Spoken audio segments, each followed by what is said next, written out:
If the truth was right in front of you, would you see it?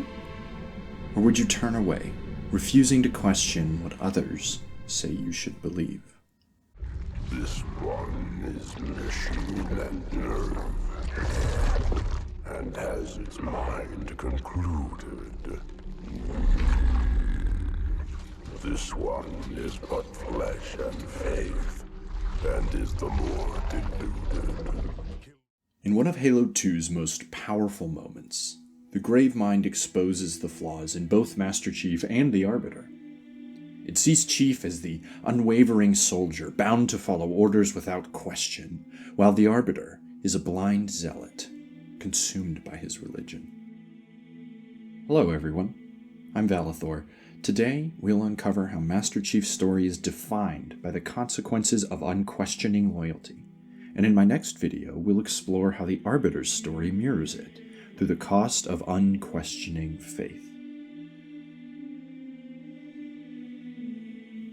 From the moment Master Chief, John, was taken as a child, his life was no longer his own. He was shaped into a weapon, not just in body, but in mind. Stripped of choice, trained to obey, conditioned to fight. The idea of questioning authority was removed from him entirely. He never had the luxury of doubt. His world was one of obedience, where to question was to risk everything. And why would he question? The mission was clear. The enemy was obvious. The war against the Covenant was not just a battle, it was a fight for humanity's survival.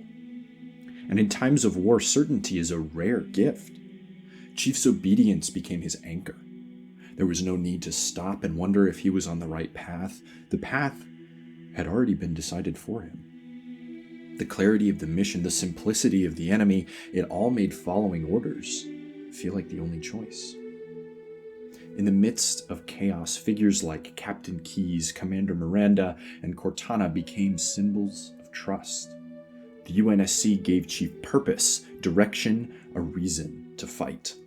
They pointed him toward the battlefield and he followed. Not because he was blind, not because he was naive, but because that was the role he had been given. The domain where he excelled, the place where he was meant to be. And for a long time, he never needed to question it. There is an undeniable comfort in obedience. When the world is a constant storm, it's easy, sometimes even necessary, to let someone else take the wheel.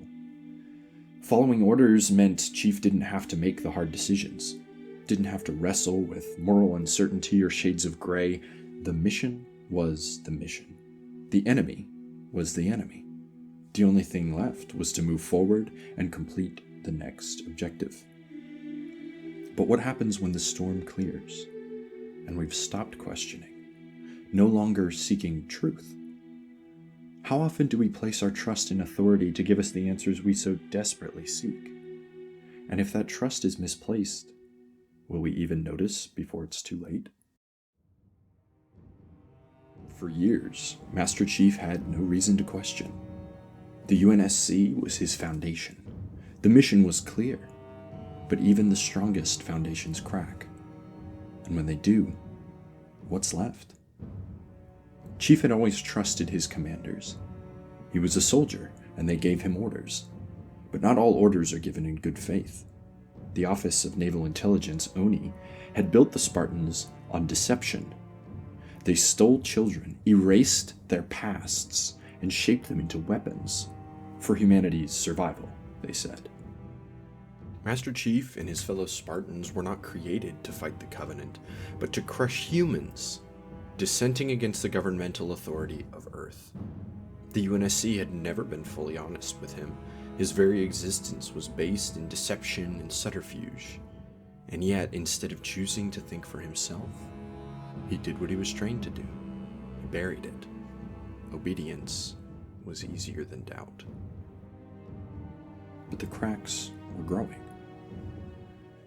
If Chief had one constant, one true companion, it was Cortana. She was the voice in his ear, his closest ally, his only real connection. She became his only friend. So when she began to break, it wasn't just terrifying, it was world-shattering. Cortana's descent into rampancy was the first thing Chief couldn't fight his way through. No amount of firepower could stop it. No mission could distract him from it. For the first time, he faced a problem he couldn't solve by following orders. Cortana had always guided him, but now she was slipping away. In the end, he couldn't save her, and those cracks became fractures. Cortana was gone. But then, she wasn't. When she returned, begging Chief to come find her, he didn't hesitate. He ran to her, defied orders, abandoned his mission. He had spent his life trusting in authority, only to watch it refuse to listen and leave him behind. But Cortana had never betrayed him before. Even as the truth stared him in the face, he refused to see it.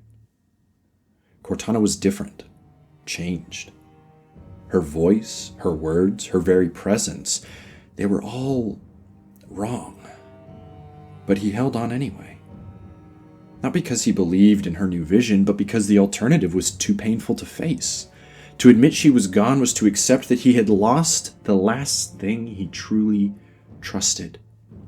So he clung to a version of her that no longer existed. Trust, when given blindly, is dangerous. And when Cortana revealed her true intentions, Chief was left with nothing but regret. The foundation hadn't just collapsed, it had never been stable to begin with. But what about you? Are there truths you refuse to see? Are there things or people you hold on to, not because they are right or healthy, but because the alternative is too painful to accept? When faced with reality, will you open your eyes? Or will you keep up appearances, hold on to the illusion, just as you were taught? For most of his life, Chief followed orders. He trusted his commanders, his mission, his purpose. Even when the truth began to unravel, even when the cracks became impossible to ignore, he kept moving forward because it was all he knew. But in Halo Infinite, something changes. His leadership is gone. Cortana is gone, truly gone.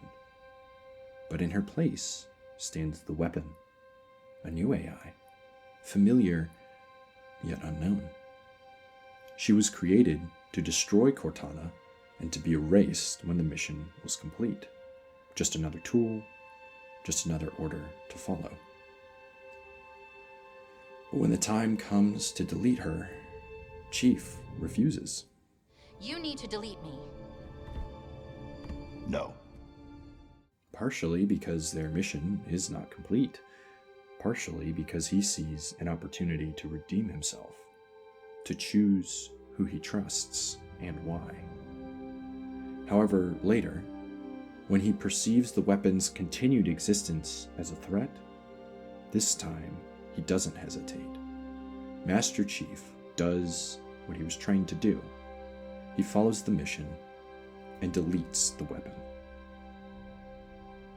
But this time, the mission resists.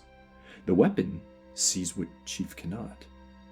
That his decision isn't just about orders, it's about fear, about loss, about not wanting to be wrong again. And in that moment, Chief is forced to face a truth he had spent his whole life avoiding. Obedience is not the same as doing what's right. Later, when the weapon sees what she could become, an existential threat to life on a galactic scale, she allows Chief the opportunity to do what she feels is right, and delete her. I've restored the deletion protocols. I'm ready. It has been an honor. Now, for the first time, there's no clear mission, no orders, no command structure, no familiar ground to stand on. The Master Chief has to decide for himself. We do it together.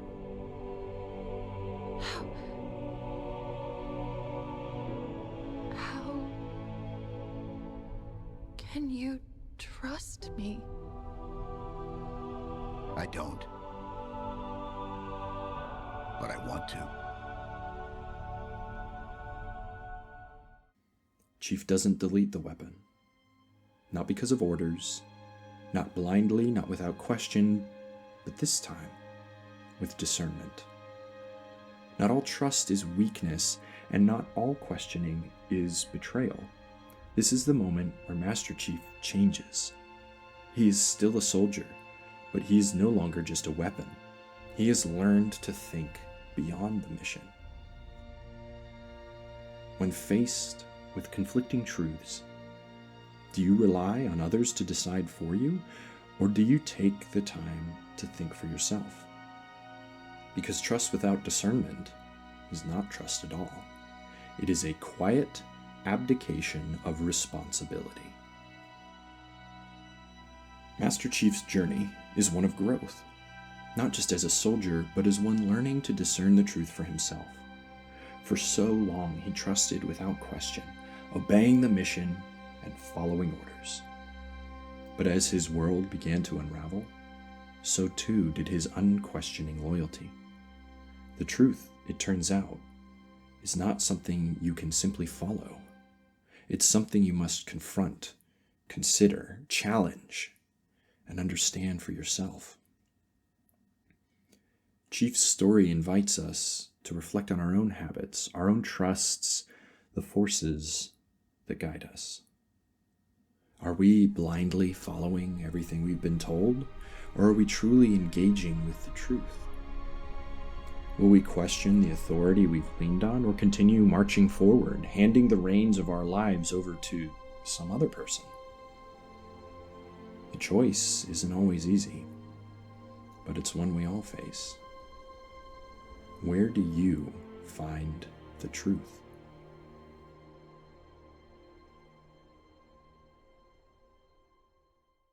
Thank you for watching. I hope you enjoyed. If you liked this video, please check out my last one on Elden Ring, or join me for my next video where we will discuss the Arbiter and his own journey to discover the truth for himself.